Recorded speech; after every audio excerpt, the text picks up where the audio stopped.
Recado para quem tá se inscrevendo no meu canal, desinscrevendo ao mesmo tempo. Bom, é realmente necessário isso, você se inscrever, depois desinscrever no meu canal, mano. Se não quer assistir, só não se inscreve, cara.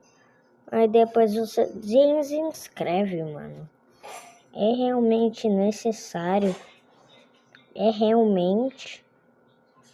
Esse foi o recado.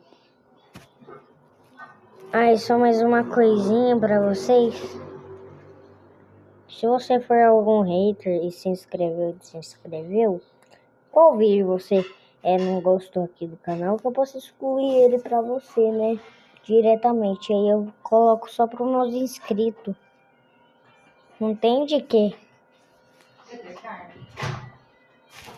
Tchau.